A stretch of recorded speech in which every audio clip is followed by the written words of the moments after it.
Good morning and welcome to Physics 4B. Today is Thursday, April 8th. So I know we have the spring break, which starts tomorrow, at the end of tomorrow, and it's going to extend all the way for the whole week, basically. Then when we meet after that, it's going to be actually exam week. Chapters that are covered for this class are chapters 21, 22, all the way to basically chapter 26. We did quite a few practice problems for each and every one of those chapters. You're strongly urged to go through each and every one of them to prepare for your exam. Make sure you understand the concepts and also make sure you're also ready for the homework problems and everything else. Now, a word of caution when it comes to midterms, and you already have seen that, I always have quiz before, and I already did a quiz for chapters 21, 22, and 23. So we are due for chapters 24, 25, and 26 as also quizzes. That is going to be offered, and you're going to be required to submit them. And you're going to be doing that actually the week after spring break. So that is also part of your grade. So understanding the materials and going through the concepts is still critical. For those who are not live with us, again, you're required to complete all of the assignments for basically the questions asked and things like that during the lecture. And make sure that you go through the calculations I do and make sure you redo them yourself, and also you verify the numbers, verify the calculations. And if there is a different way of finding solutions, that would be great. I would appreciate that you guys share that with your classmates to have the benefits basically be general to everybody else. So this is in a nutshell an introduction to today's section. We are done with chapters 21 through 26. We did everything that I think we need to do in terms of content and also in terms of problem practices with them. Chapter 26 was actually, we did 9 problems from that chapter. So it has probably the most practice problems we did was from chapter 26. Which gives you an idea that it's important that you guys need to focus on the idea of circuits, whether there is resistors or capacitors or combination of both, okay? So if I'm a gambler, I'm going to bet that there will be problems like this one in the exam. So it's very important that you understand those things, okay? How to find currents, how to find voltages, how to find energies when it comes to capacitors, how to find powers when it comes to resistors, and everything related to this circuitry, okay?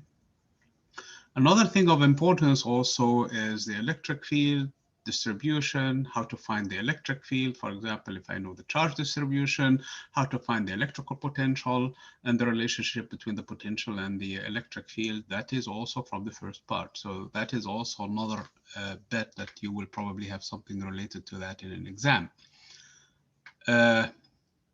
Make sure you do all of the examples, go through them, do them. When it comes to exam time, please make sure you bring, first of all, a calculator with you. I know somebody mentioned from another class that graphing calculators are fine. I don't have a problem with that. So you can bring a graphing calculator, a scientific calculator, at least calculator that can help you with the natural log and help you also actually with the sine and cosine functions, so that you can do your problems. You don't have to worry about it. You cannot bring notes from home. You will be provided with the formula sheets. Each problem will have room for you to answer it.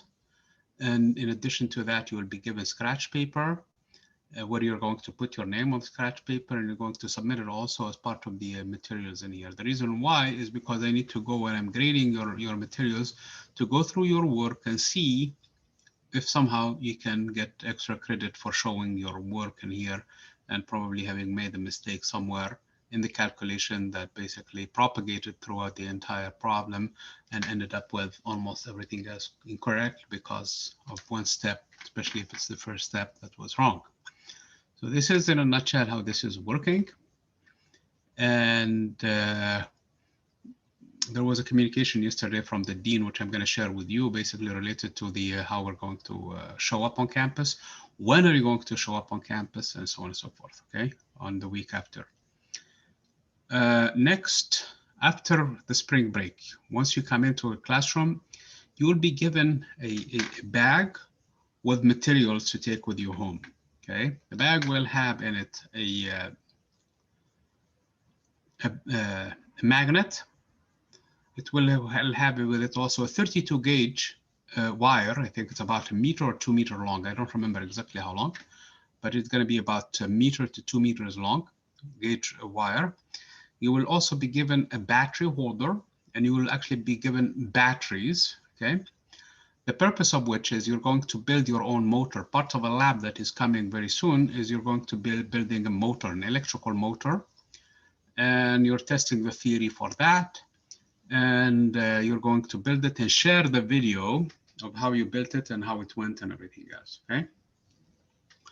Then in the final, you're going to put everything back together and bring it back in the final so that we can give it back to the lab so that it can be recycled next year so that other students can use it in similar classes. Does this make sense for you guys? So it's very important that you show up on exam day to complete your project later on. Yeah, Sounds good? It sounds good. Oh, a question on that side note. So concerning the date when we're showing up, is there a way to see when we signed up? Because apparently my calendar didn't mark it down, or Okay. I forgot to. I will share with you. I will send you exactly which group you're supposed to be in. Okay. Okay, thank you. That's very much appreciated. No problem. Okay. I have some students who are sitting in physics 4C and 4B. I will try to have them on the same day though, okay? And hoping that it's okay with them. Unless they switch, that's fine. Okay? Unless they want to go on the other day, that's fine. They want to do physics 4B on one day, physics 4C on the other day, then I will satisfy the requirement. Others who are sitting in only one of my classes, they are not going to be impacted with that, okay? Anyway, so let's get going with the new topic, chapter 27.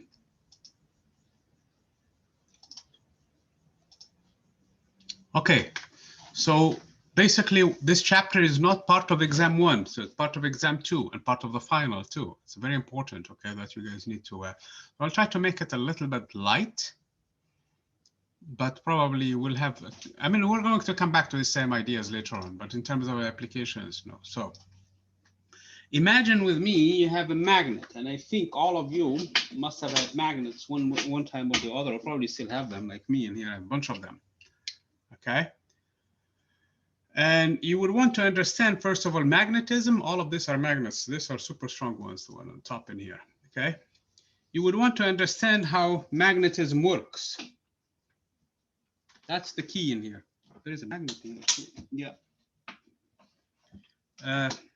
You would want to understand how magnetism works. So the first thing that we need to do is, how does the magnetic field impact the charge? The symbol for the magnetic field in physics is the letter B, okay? So this is the magnetic field. So why the letter M is not used? The letter M is used for magnetization, okay, which is a different topic. It's really how magnetism is stored actually in materials. We're going to come to that thing in there, okay? As a matter of fact, we'll try to answer the question, what is magnetism? Because it's an important question. Somebody will ask you at some point in here, probably your son or daughter will tell you, hey, what is magnetism? Because you can clearly understand, at least intuitively, what charges are. You have an idea, electron moving and so on and so forth. You take a balloon, for example, you rub it against a piece of hair, for example, against the cat, and then all of a sudden the balloon acquires the charges from the hair, and then it becomes negatively charged, and then you can experiment with it, induce charge, and so on and so forth. So there is that intuition, and you can always think of it of a battery having extra charges moving left and right. It's still, what is magnetism?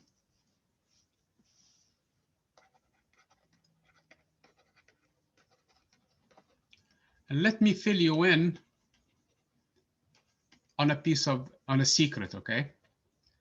My thesis advisor was Professor Harry Soule. He passed away, unfortunately, last year in March 2020. He was known to be the most knowledgeable person on magnetism who was alive at that time. And I am one of his students, actually, okay? So what I'm trying to say in here is, you will get an answer, the best answer there is on magnetism, and the history of magnetism. Okay, there is a joke coming up actually, and hopefully you'll be there to hear it on that day. Okay, so how magnetism was discovered. He's the one who told us that actually at some point. Okay, so hopefully you will be there to answer it. Okay, to remember that day. Okay, I remember when I said it to one of my students, she actually exploded in laughter. And when we were live, so I really don't know what's going to happen with you guys now. Anyway, so it's a fact. He's my thesis advisor. If you Google his name and my name, you will see them in several publications in the past. So that's something that is. And he wrote actually 3-volume book on magnetism. So that's true. So before we get to that point, which is going to be around chapter 28 or 28, yes, we're going to answer that question. We're going to discuss an experimental observation. So if we have a charge, remember if you have an electric field E somewhere, and we bring a charge, the charge is going to be subject to this electrostatic force. So this is the electrostatic force of a charge inside an electric field. Okay, so now if I bring a charge inside a magnetic field, that charge is not going to do anything. So if I take, for example, the balloon and put charges in it and bring a magnet next to it, nothing is going to happen unless the balloon moves. In that situation, something is going to happen. So in this case, the force, so this is just to distinguish it from the two, this is an electrostatic force. That's why we address it with the letter E. Okay, the magnetostatic force, though, is the charge has to be moving, even if at constant velocity, it's going to be subject to this force. So again, this is the magnetostatic force of a moving charge. Now it has to be moving. In other words, V cannot be equal to 0. If V equal to 0, then you don't have any force in here. Moving charge inside a magnetic field, B field, okay, field. So this is how this force is. So now if you have a region in space where you have both of them, you just add the two forces, end of the story, okay? One problem with this equation versus this one, so this is the electrostatic force, and this one is this cross product. This is your normal everyday cross product. And this is usually complicates situations a lot, makes things a little bit more difficult. You guys are familiar with cross product from Physics 4A, aren't you? When you did the torque and when you did also the angular momentum. Yeah, I've come across the topic also in math too. Like it's multiple dimensions, isn't it? In that kind of case. Yeah. How about the others? Familiar with? Did you guys do it in math too? Maybe. Okay, we need a refresher on it. Let's get that refresher on the cross product. Okay. Because of this complication, it's not straightforward. Here you just multiply the electric field by Q. If Q is positive, the electric field, the force is in the same direction as the electric field. If Q is negative, then the electric force is opposite to the electric field, end of the story. Okay. And here it's more complicated because of the fact that it's perpendicular to the magnetic field and it's perpendicular to the velocity. Here is how the situation looks like. So if you have a magnetic field that is pointing this way, so this is the B field. And if you have the particle is moving in here with a velocity V, and this angle happened to be an angle phi, and then the particle is going to be subject to this force, actually. It's moving in this direction. So this is the direction of the particle, but it's going to be subject to a force that is perpendicular to the magnetic field and also perpendicular to the velocity vector. It's perpendicular to both of them.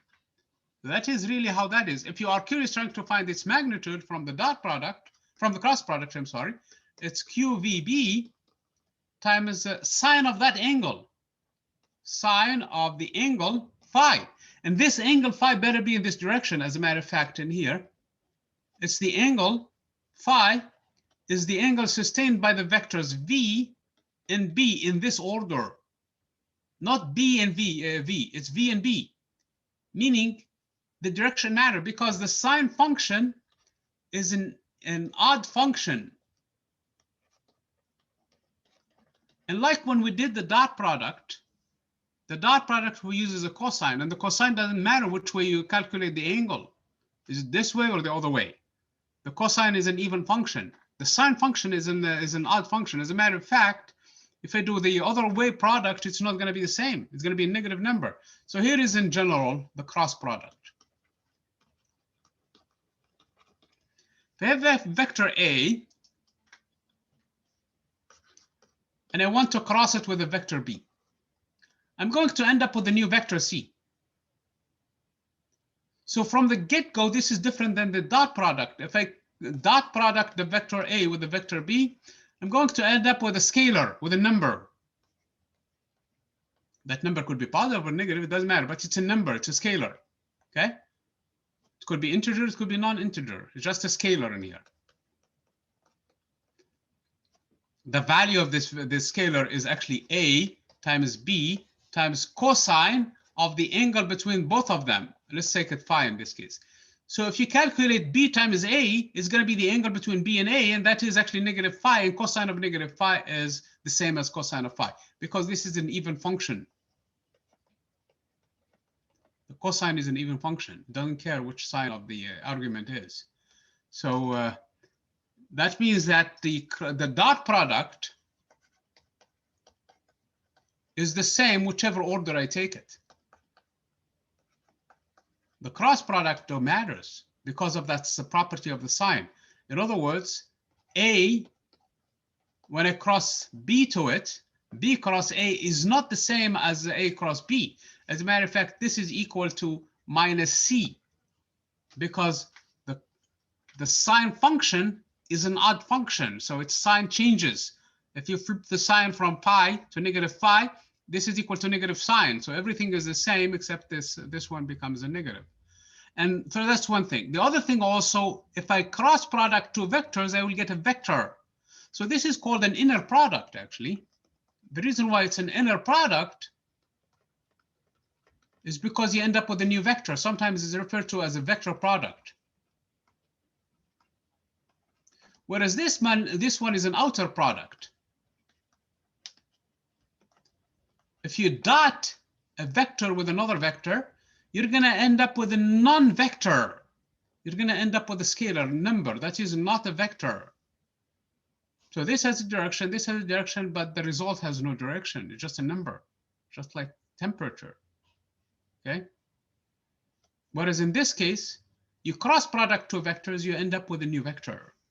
That is perpendicular to both A and B. That is a very important thing. So the vector C is perpendicular to A, and the vector C is also perpendicular to the vector B. It's perpendicular to both of them. So according to that diagram, okay?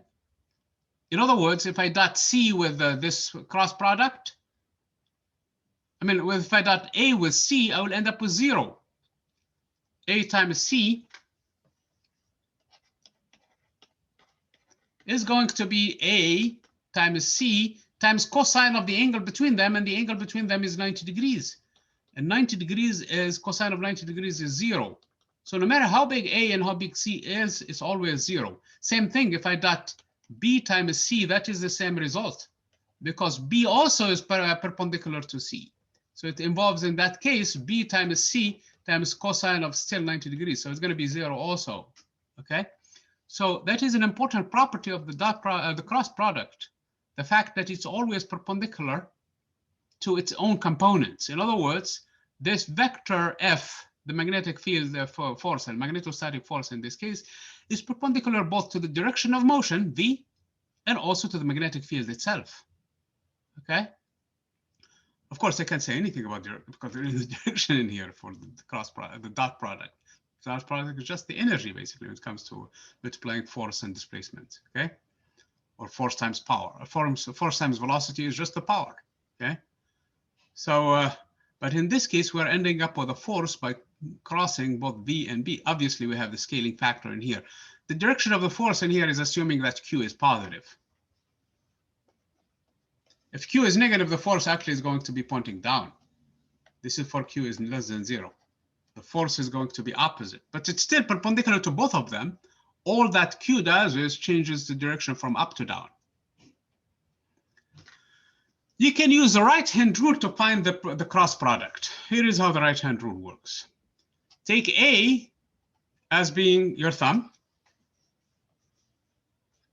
The first vector, that's why it's important to start with the correct one, okay? B is going to be your pointer. And this one, I really don't know, it's the long finger, okay? The middle one. So in this case, that is how the dot cross product works. This is A, this is B, and this is C, okay? And it has to be the right hand. It cannot be the left hand. So the left hand doesn't work. So if you're left-handed, you're out of luck. So it has to be used, you have to use the right hand, and it's called the right-hand rule. All right. Hand rule. That's what makes it a little bit more difficult, because finding the direction requires a little bit of RHR. So it requires a little bit of work in here, okay? So that is, and this is actually cyclic operation. In other words, if I, at least in terms of direction only, if I move C here, if I move B here, and if I move A outside, it's still going to give me the correct direction. In other words, the x-axis could be here, the y-axis could be here, and the z-axis could be here, or the x-axis could be here, the y-axis could be here, the z-axis could be here, or something, because there is a cyclic operation in here. In other words, I can twist my hand however I want to. It's still the right-hand rule. Okay, I can twist it just enough so that this will be rotated this way, okay, and flipped backward. So that's exactly the same rotation that I have. I did not really lose the original axis orientation in this case. So this is the right-hand rule. So how does it express this in terms of the dot product? In terms of components. The dot product first, if you guys remember, in terms of the components, it was easy. It's just a number, AX, BX, plus AY, BY, plus AZ, BZ. I can still define a dot product in the two-dimensional space, but I cannot do it with a cross product. The cross product has to be in 3D space, okay? Cross product cannot exist in 2D space. Actually, it cannot exist actually in 4D either. It's not well defined in 4D dimensional space. So if you want to, this is one of the advantages of living in a three-dimensional universe, that we have a cross product. That's something that we're proud of, okay? So if tomorrow we meet some beings from a 4th dimension and you talk to them about the cross product, that is not gonna, they're not gonna understand what that is, because they should not have well-defined one. As a matter of fact, this is our secret. We can actually do some sort of a messaging between us so that they don't understand. So it's IJK, because here is the thing. We have one vector, you have another vector, you can produce only one vector one way following the right-hand rule. But if you have another dimension now, where is the third vector going to end up with? So it's ambiguous, okay? So this is how you do it in the matrix representation, actually the determinant matrix representation, not the determinant not the matrix. I, J, K, these are the directions. Obviously the vector A has components AX, AY, and AZ. The vector B has the components BX, BY, and BZ. This B has nothing to do necessarily with the magnetic field. Okay, it's just any vector in here. This is going to be a vector now, and a vector is going to be represented by a matrix in this case, matrix elements in here. If you did not have linear algebra, it's kind of a little bit of a disadvantage. I mean, remember, it was a little bit more advantage to do linear algebra for the circuits too. But if you don't, just look at this as just components, okay? So the component, the X component of this cross product, this is C itself, okay? I'm looking at the vector C itself. Its components in the X direction are formed by the Y and the Z components of the other two vectors, not the X. The X is not involved in the X components. So I'll have AY, BZ minus AZ, BY. That is the X components of this vector. its y components will involve a negative number in here, so which is ax times bz with a negative sign, minus minus, which becomes positive, bx times az. So it's going to be az bx minus ax bz. Again, there is no y component from the other two vectors in the y components of C. So this is your Cy, if you wish. So this is your Cy, and this is your Cx. And Cz is going to be now the k hat direction. So you're just going to get this this matrix, this determinant basically, ax by minus ay bx, and this is your Cz components. This is the z component of the vector z itself. Okay. So that is how you form the cross product using the component method, or the definitions that we have in here. You find the value given by this expression, and then you take the direction using the right-hand rule. Obviously, if the charge is negative, this whole components are multiplied by the charge itself, where A in this case will represent the vector V, and the vector B in here will be represented by the magnetic field B itself. Okay. Case in point, for example, if we make a very, very easy case in here trying to find it, let's say, for example, the velocity is actually in the x direction, so that's vi hat. There is no components in the x, the y and z components. And the magnetic field B is actually equal to, let's say, for example, exactly in the y direction. So if I do that, then I find the components for this vector ijk. So this is the force in here. It's going to be q times this whole thing, and this is the force, the magnetic force FB. So it's going to have a V component 0 and 0, and the magnetic field is 0B 0. So if I do that, this vector has, in the x direction, I have 0 times 0, which is 0, minus 0 times b, which is 0. In the j hat direction, I have, again, 0 times 0, which is 0, times v times 0, which is also 0. In the k hat direction, I have v times b, which is vb, minus 0, which is just vb. Obviously, I forgot the q in here. And this is the vector. So the force in this case will be exactly FB will be in the k hat direction, because that's the only value that survives, which is Q times VB times the k hat direction. So the force is actually along the z axis. Okay. So that's how you find it in this case. Okay. Provided that the two vectors V and B are perpendicular, because one of them is along one direction, one axis, and the other one is along another axis. So in this case, the force is going to be this way. Obviously, if I use the right-hand rule and the other expression, I will see that sine of the angle between the x-axis and the y-axis is 90 degrees. Sine of 90 degrees is 1, and the force in magnitude will be QVB. Now, in direction, it's going to be given by the right-hand rule. Since one of them is in the x direction, the other one is in the y direction, the force must be in the z direction. So either way, I find the same result. Okay? So this is in a nutshell a review of what you did. I know you did in physics 4A, the angular momentum L as being R crossed with P, where this is the linear momentum, and this is the basically from the center of rotation up to the point where the particle is moving, up to where the velocity is, or the momentum is, and this is the angular momentum. You did also the torque, and the torque also was similar in a similar fashion, where you found the torque. Did you guys use a symbol tau for the torque?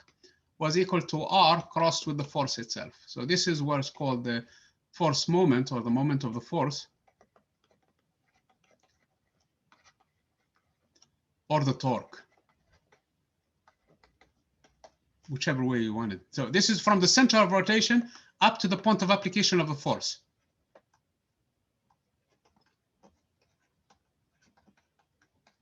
Okay, so you need to have somehow, and here you have a center of rotation, and you have a force that is applied this way, for example. I'm going to give it a different direction, not necessarily that one. And this is the angle between them. So what you say in this case, this is a vector R. So it's going to be R times the force F times the sine of the angle between R and F in this way, because this is a vector R. So this is a direction between the two. Does this ring a bell to you guys?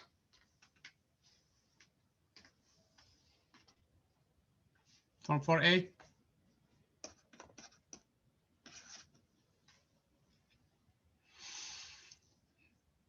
Yes. Maybe. It's fine if you don't remember all of these things, okay? Especially this online environment stuff now. It's kind of okay, very good. So let me. So this is what I really want you to do from this class from here today. You really need to review the cross product. So that is something that you are going to look at from Physics 4A or from your math class or from the discussion that we have in here. And make sure everything I said up to this point, according the cross product, makes sense to you. If you have ambiguity about it, please let me know, okay? Because it is critical for the remainder of the course that you know and understand the right-hand rule, how to find the cross product, because almost everything from this point on is going to involve the cross product. And that's what makes it more difficult. Actually, this part of the section of the entire class, the entire next exam has to deal with cross product. Are we good on this point in here? That you're going to review it from Physics 4A, from what we did so far in here, and from what you did in math. You have any questions or ambiguity about it, please let me know. We don't want to proceed without it.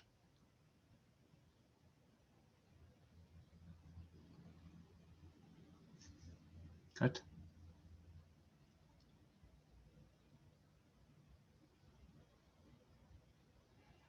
Okay, very good. At least one person is following through these things in here. Very good.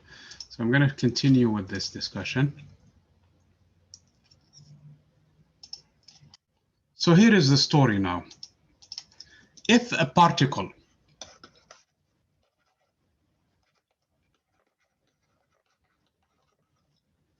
of charge Q moving with a velocity v is inside a region of space where there is a B field and an E field,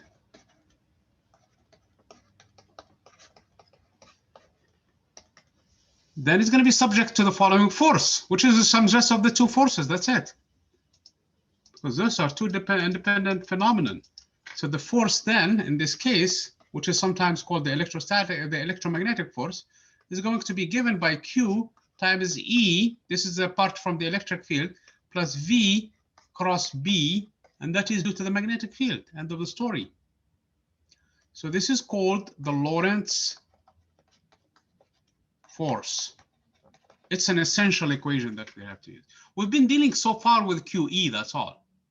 Now we have introduced a new term, and this is based on observation, by the way. All of this is based on experiment. So this is experimental facts. It's like an experimental law. You cannot derive it from more fundamental ideas. So it's really the way it is right now. So basically based on experimental observations. Okay. So how can we take advantage of this? How can we make sense of it? How can we use it really in real life? So one way that we can do, for example, this is an example 1, okay, is to take one particle and put it in a region of space where there is only a magnetic field, no electric field for right now, okay? So I have a region in space where there is a magnetic field. The way I'm drawing it right now is pointing into the screen of the monitor in here. And that's what the X stands for. If I draw it as a dot, it should be coming out of the screen. So the way I'm drawing it right now is the magnetic field is a constant, which means uniform, and pointing inward into the screen. So the magnetic field is going inside, okay? And then I have a particle in here, and that particle comes in with a velocity v and enters that region. So I have a particle now of mass m and charge q. So this is its mass, and this is its charge, and it enters a region of space, and it has a velocity v, by the way, and it was moving, like for example, from an alpha decay or from some sort of a radioactive decay. So it's going to land in here in a region of space where there is a magnetic field. So we're going to invoke F equals to ma to it. And there is no E field, by the way. E is equal to 0. So in this case, it's going to be subject to the force of QV cross B. Okay? Where V and the acceleration will be perpendicular to one another. So this acceleration is perpendicular to the velocity. Because again, the resulting force in here, the magnetic force in here is perpendicular to both this vector V and the vector B, okay? So this force, if I'm trying to find its direction, is gonna be given by, I'm gonna take Q positive just to make things easy, okay? If it's negative, it's going to be the opposite, that's all. So if Q is positive, the charge is moving this way. The magnetic field is into the screen. So the force now is going to be pointing upward. So this is where the force is going to be. So the force is going to be pointing to here. The particle is still moving in this direction. So the velocity V and the force are perpendicular to one another. And this can happen for a particle going in a circular path, where the velocity V is perpendicular to the centripetal acceleration in this case, and the centripetal acceleration A is going to be velocity squared over R, where R is the radius of the curvature. So that is basically what we have now. So it seems like this force is perpendicular to the velocity. It is not going to change the value of V. It's going to change the direction of V, that's all. That's what this acceleration is. It's a centripetal acceleration. So the value of V stays constant, but the direction of V changes. So in other words, this particle will go on a curve and come out from the other side. And the radius of the curvature in here is this R. So we need to find what this R is going to be. In other words, how far is going to bend, basically. So this is what we're going to do then. We're going to apply this F equals to ma. On one side, m is the mass times the acceleration of v squared over r is equal to, in this direction now, so I'm projecting in this direction. So qv times b is going to be just qv times v in this direction. The v cancels the v squared. And all of a sudden, I have v over r is equal to qb over m. So if I know what the velocity is, if I know what the mass of the particle is, if I know what B is, I mean what the charge is, and if I know what the magnetic field is, I can find the radius of curvature. But what is more interesting in this expression is the ratio of V over R. If the particle is really on a circular path, then its period of oscillation, or period on going one cycle around the path, is going to be the circumference. The velocity is going to be this. The velocity is going to be the circumference, which is 2 pi r, divided by the period, how long it takes to go once. So if it takes a distance of 2 pi r to go once, and the period it takes time, because v is constant in magnitude, r is constant, the time it takes to go is constant. So the ratio from this expression, by the way, omega is equal to 2 pi over t. Or is it? Yeah. So this velocity then is equal to omega r. So for the ratio of v over r is actually, it's itself omega. So what we have found the angular velocity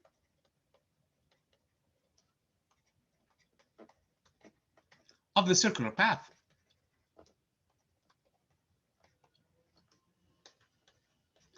This angular velocity is very important. It has a name. For this case, omega, which is equal to qb over m, which is v over r, of course, from this argument, is called the cyclotron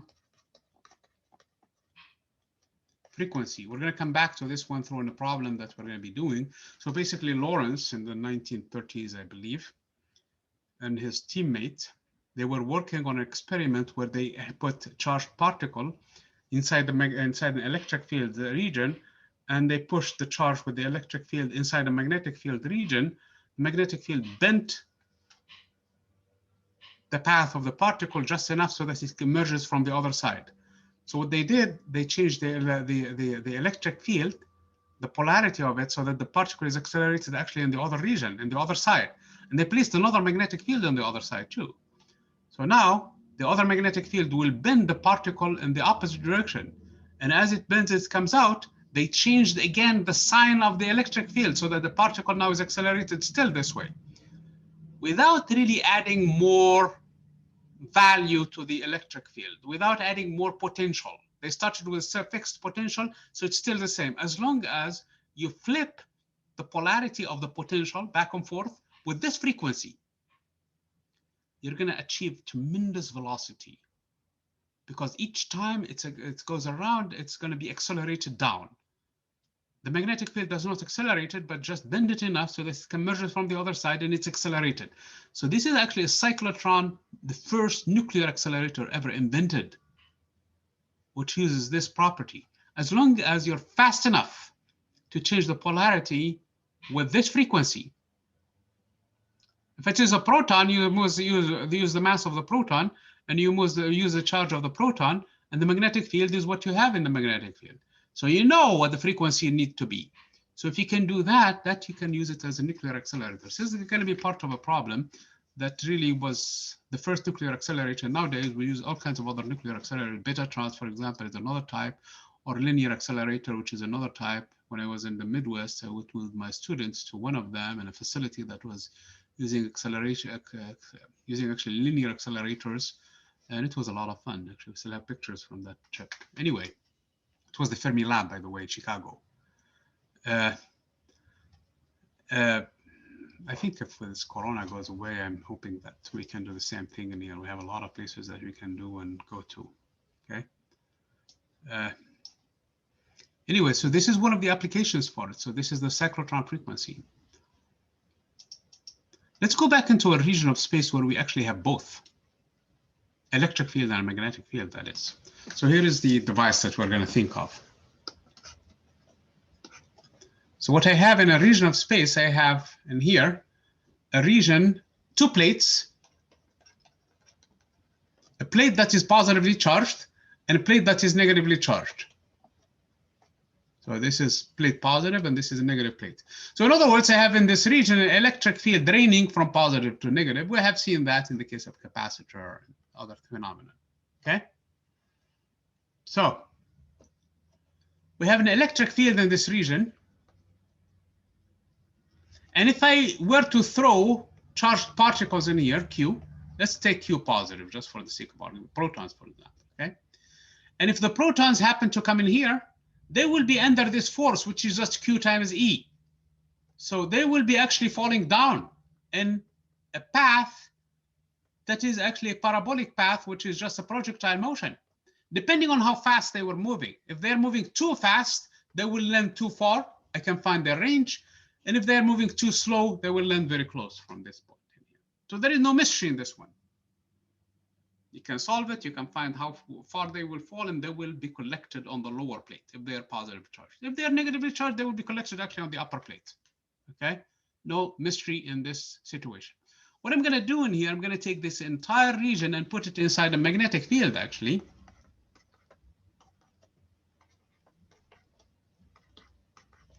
Pointing inside still. Doesn't matter where you put it, as long, as long as you don't have it outside. It cannot be outside in this side. You cannot have a magnetic, you have to have it exactly where the electric field is. Why I cannot delete this? Okay, for some reason I cannot click on that. Finally. You have to have a magnetic field inside where the electric field is too, okay? Even the lower points are not needed. I mean, it's a waste of magnetic field if you do it there. This is a waste.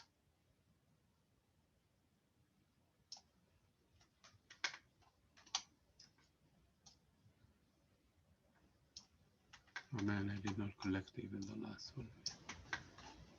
Okay, so you have a magnetic field in there. So if I think of it in terms of the magnetic field, I have V pointing in this direction.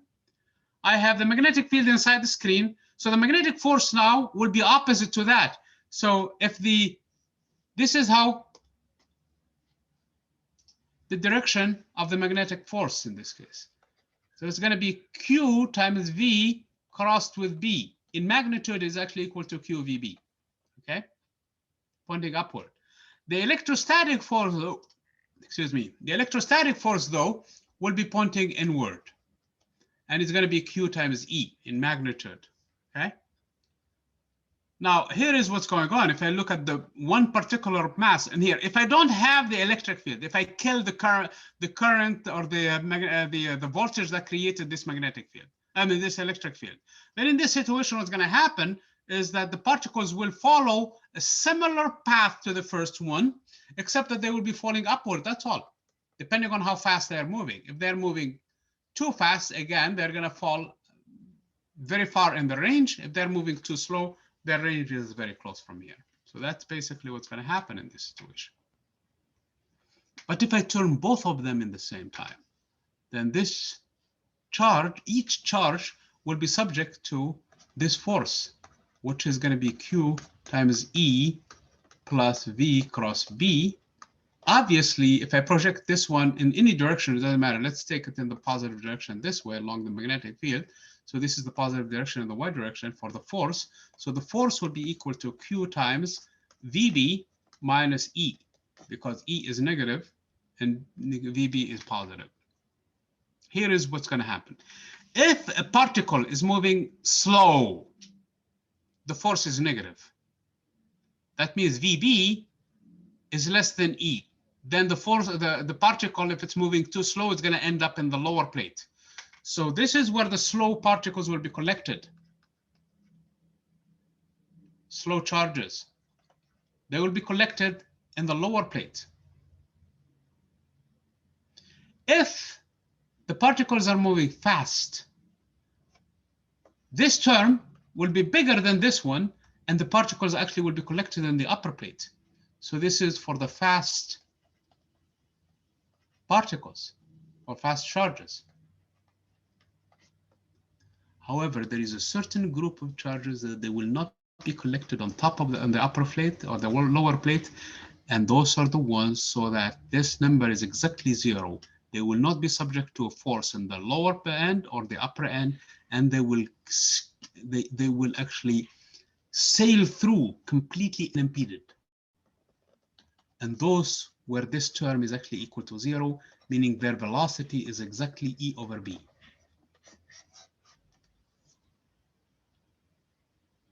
So if I have, for example, radioactive material in here making all kinds of charges that are coming up with all kinds of velocities, or from a cosmic ray, for example, decay of some sort, I have a bunch of charges that are coming with the, provided they have the same mass, though. It doesn't matter in here, the mass, as long as they have the velocity. I can run them through this device. And then at the end, depending on how I tweak E, because most of the time it's very hard to play with B. If depending on how, and even B, if I have an electromagnet, I can change it actually with the electric field, with the current through. If I can tweak with it and play with it, I can actually find the velocity in here that I want, whatever velocity I want. This device has a name. It's called the velocity selector because of this this way. So this is a velocity selector.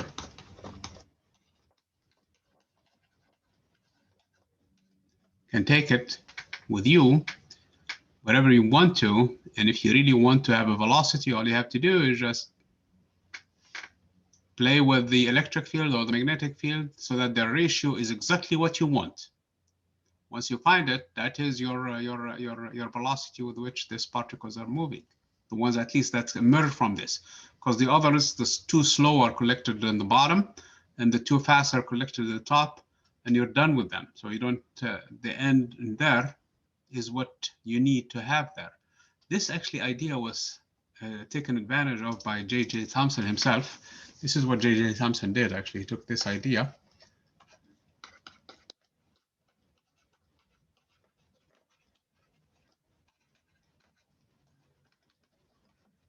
And this is going to be part of a lab that we're going to be doing anyway. So he had a cathode in here where electrons are emitted from it. And then he had an anode in here that accelerates this very same electrons. So the electrons, they will come in here and they will be accelerated to the anode in here. Some of them will escape through this hole though, okay? And those are the ones of interest to him. So he knows that by conservation of energy, so this is a positive plate and this is a negative plate, then that the electrons are going to be accelerated by this electric potential between the two plates. And he knows that 1/2 of their mass times velocity squared must be equal to E times V.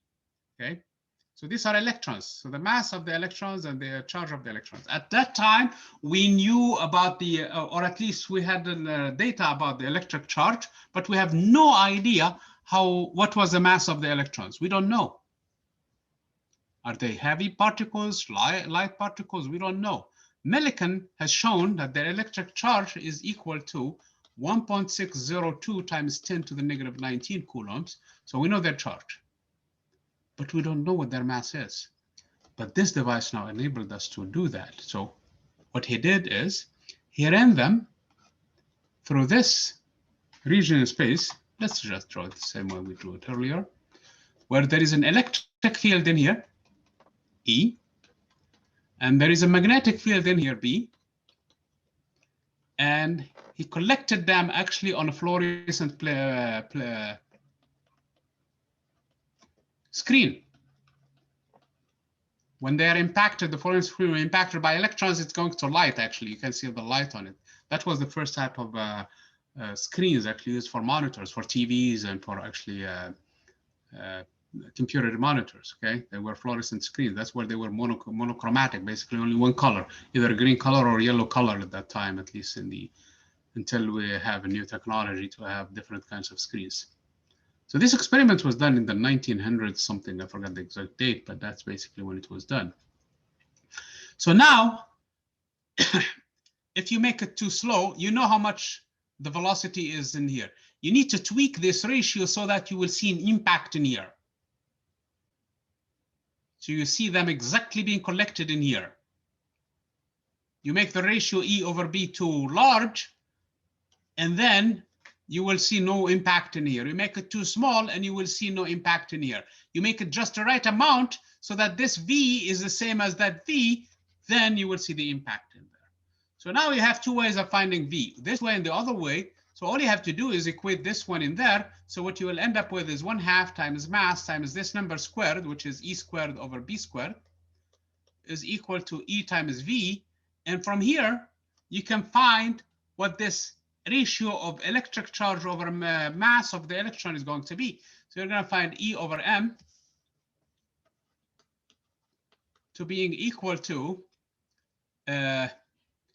E squared times M. I'm sorry, there's no M in there. I took the M to the other side. E squared divided by 2VB squared.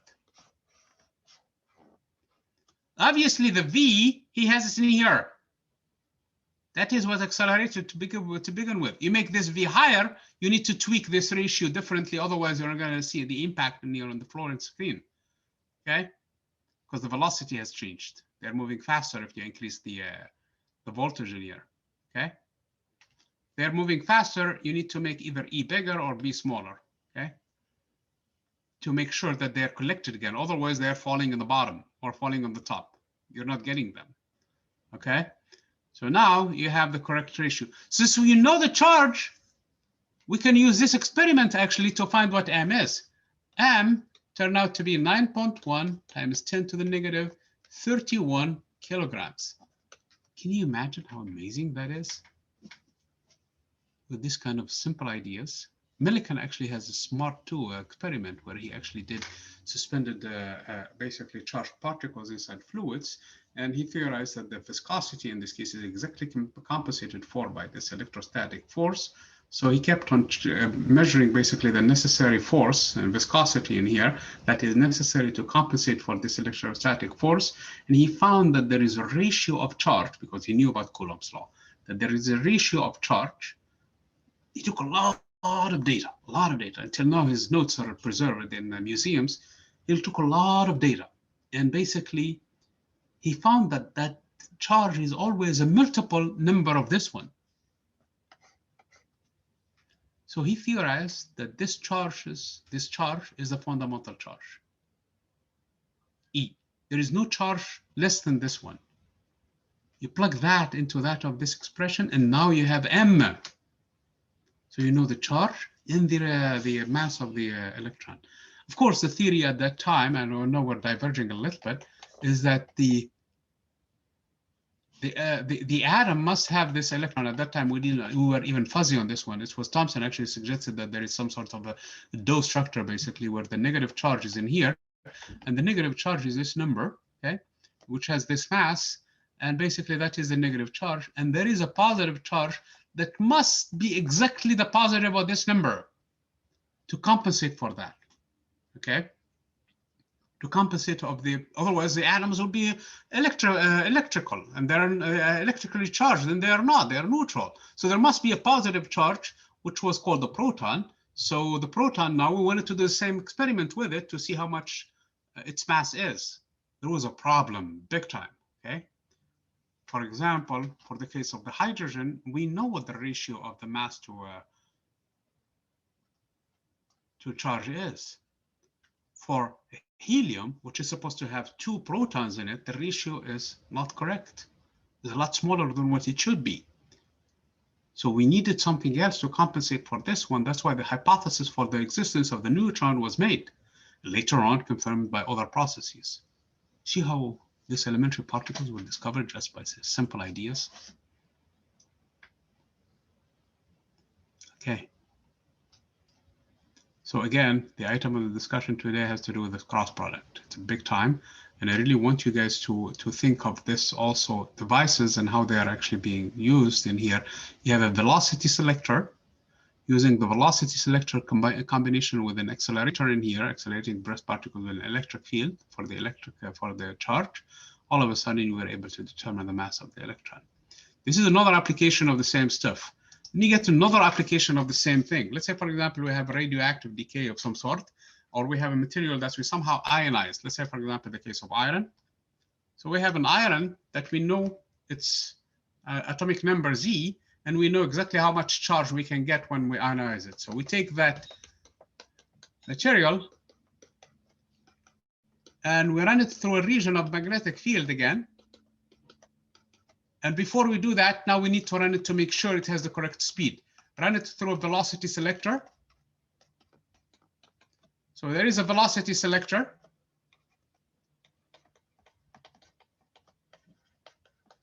So we know exactly what V is. V is that you're coming from this B field in here. So there is a B in here, which is not the same as B, this one. So there's a B naught in here used for this experiment with its own E naught. Okay, so we have the velocity in here. But there is another region of space where we have a magnetic field in here. So the particles in here that emerge have the same V. So once they have the same V in here, they're going to bend and come back on this side. Okay, what we noted is the following. Because this radius of curvature, if you go back into the expression for the cyclotron, is equal to R is equal to M times V divided by QB. MV divided by QB. So R is the momentum of the particle divided by QB. Okay. Some particles, though, from the same material land in here, other particles will land in here. It's the same chemical element. The same Z, the same charge, namely. Q is the same. There is no difference in it. B is the same. It's the same region in space. V is the same because it's guaranteed from the velocity selector to be the same velocity. So what's going on in here? You have the same material that has different masses. So those neutrons in there are the ones that made a difference. So this is actually called a mass spectrometer. And it's used to differentiate between different isotopes. Differentiate isotopes. Separate the isotopes. This is one isotope that has this mass. This is different isotope that has a different mass. Okay, so this is an interesting idea too. So this is actually a mass spectrometer using the same formula that we have seen. Actually, it's the same thing, which is the cyclotron frequency in this case, except we want to measure the radius R. That's it. If we have control, we control V via this velocity selector, we know it because Q is the same. It doesn't matter because these particles are coming for the same velocity in here from this velocity selector. It's just the ratio of the E over B, okay? No matter how much Q is. But the Q is the same in here for this expression. You need it to be the same because it's the same material, it's the same chemical element, so it has the same charge when you run through an ionization process, okay? V is the same because of that. B is the distribution of space. The only thing that is different is their masses. Okay, so that is how you use a mass spectrometer. So all of this are important ideas that use this technology. And there will be a lot of problems that we're going to discuss from this chapter. Actually, not a lot, I'm sorry. But some problems that we're going to use at least for the cyclotron and maybe potentially for some other things in here. This is going to be a lab anyway, okay? The ratio of E over M. Okay. Well, all of this is good for the effects of the magnetic field on charge. How is the effects of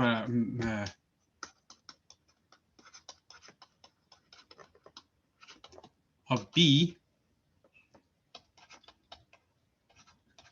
field on a wire carrying a current? I mean, look, a wire carrying current has a bunch of charges running through it. So we would want to understand what's going on with it. The experiment, again, has shown the following. If you take a very long wire, it has to be very long to see this effect. Then I cannot draw a straight line. How about if I do it like this? It's supposed to be a straight line. Control Z, I have a better idea. I need straight lines, so let me use this one instead. Okay. That's a very good line, okay, except we need it to be bent a little. Okay, so we have a wire, okay? And if we take a wire that has a current in it, so somehow there is a current in it, okay? And this wire, of course, is connected somehow to a battery in here. You cannot really have a wire by itself in here. So the battery, according to this direction of the current, must be pointing in this direction for the current to be flowing in this direction. So there is a current in here coming from positive and comes back and closes the circuit. But in this region of space, we have a magnetic field again. So what happened to this wire is going to bend. And it's going to bend to this side because the current is running up. So how can we explain that? I know, and you know, that the wire that has a current in it is neutral wire, first of all. Its charge is 0, but the charges are moving. So these charges, since they are moving, maybe we have that F equals to QV times B. So what we're going to do in here, we're going to take cross-section, come up with a microscope, and zoom in on a region of this wire, this region. So we're going to come to this region and blow it up, make it look very, very big in here, okay?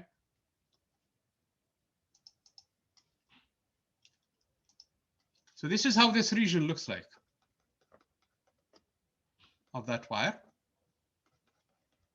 So it looks cylindrical, actually.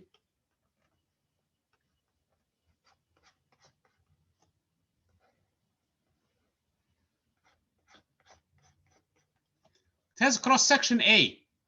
This area is A. And it has a height, I'm going to call it delta X, okay? Although it's in the Y direction, I'm going to call it delta X, delta Y if you like, okay?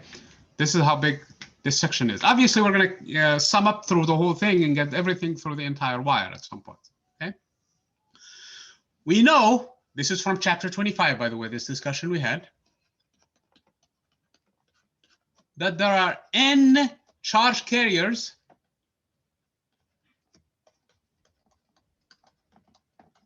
per unit volume. The volume of this region is just the area times the height. So the volume in this case is going to be A times delta X. That's it.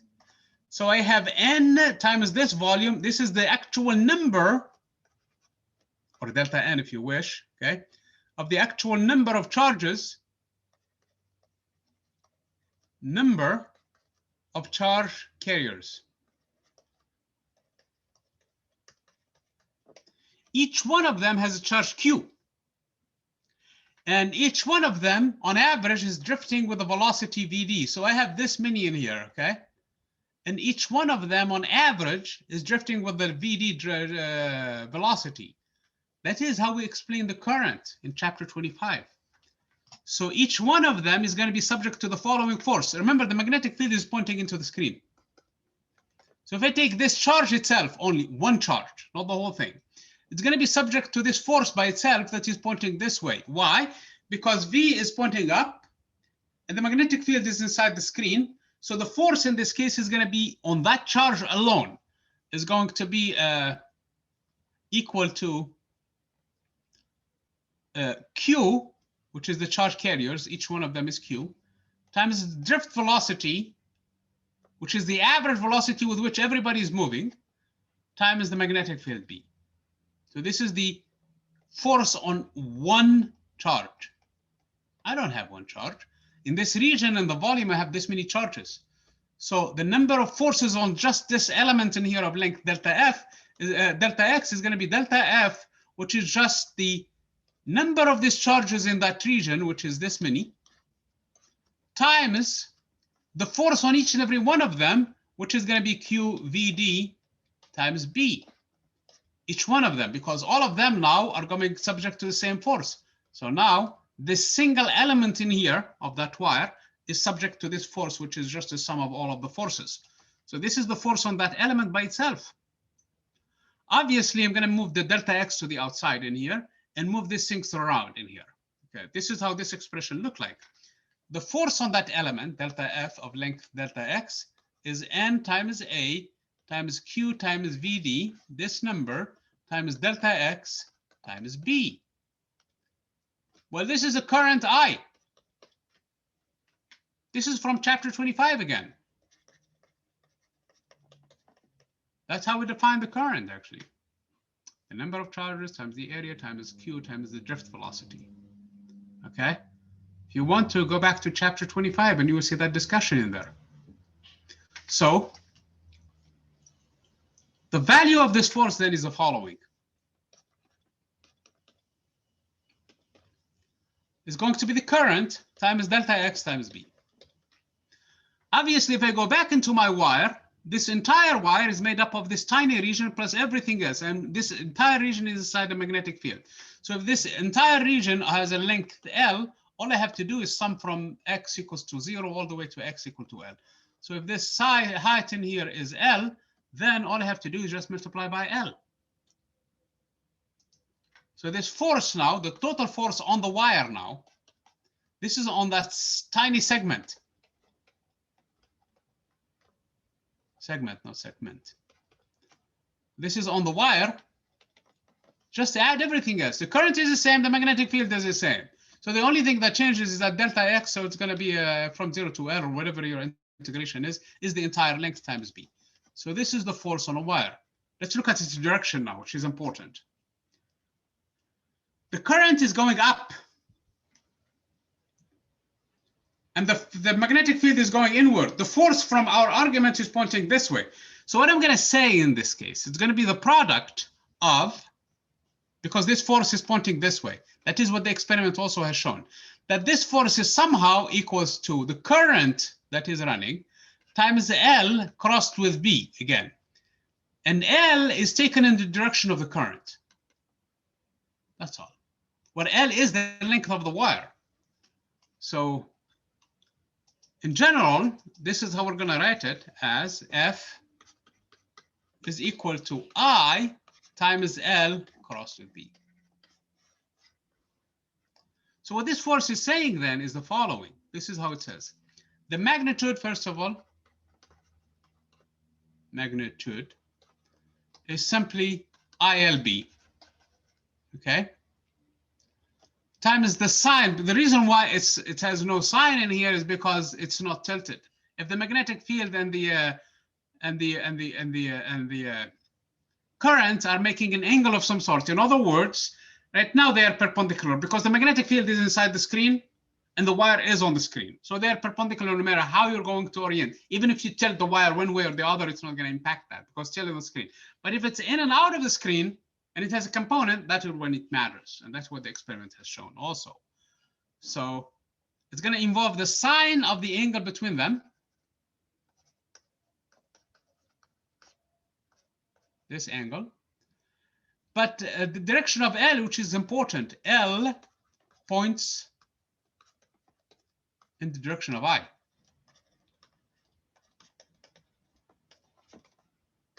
In other words, if the current wanted to run in the opposite direction, if I take the polarity of the battery and flip it, for example, what's going to happen in this case, the current will be going down.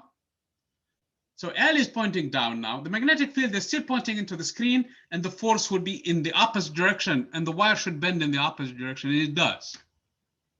So that's what justifies the usage of this cross product. So it is a cross product. It's not something that is we put in there. As a matter of fact, the whole derivation in here reside on this assumption in here for this individual force, and this individual force has the same thing in there. Okay. So this is a very, very important result that I want you guys to also remember for the discussions that we're going to have down the road, because there's another thing that we need to do in here, and that is define the force per unit length. Force per unit length. And the force per unit length is going to be F over L, and is going to be IB in this case, which is an important concept because especially if you're dealing with the with how two wires, for example, connect to interact with one another, at some point we're going to be using it. So at this point, we're not going to be using it in this chapter, but in chapter 28, we're going to use this expression big time. So we need to come back to it. So this has units of Newton per meter, okay? Not to be confused with K, the spring constant, which is also has the units of Newton per meter, okay? So this is an important result, as I was saying. So the two relationships that we have seen today, and they're of a big deal, okay? They're the following.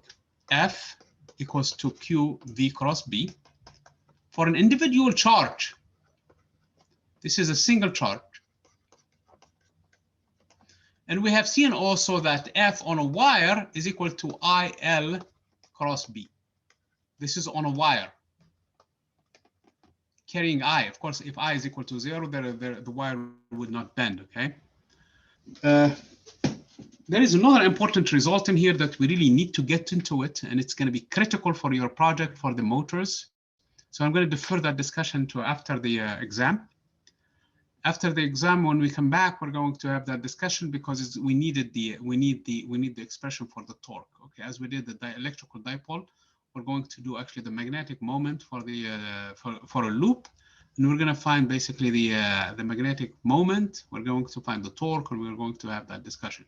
So I'm going to refer that discussion to immediately after the spring break, after the exam, and then we're going to finish that. Okay. Okay. I know usually this day is kind of before breaks in general is kind of an awkward day where a lot of people decide not to attend because they go on trips and they go on things like that. And I was actually planning to go tomorrow on a trip. I postponed it. Okay. Anyway, please reach out to me if you have any questions regarding the material, regarding the exam, regarding anything else. And even though I'm going to be on spring break, but I will be near my computer working on a lot of things. So I should respond immediately. If not, please give me a few, maybe an hour at most, 2 hours, and I should be able to reply to you. Thank you. Stop the recording.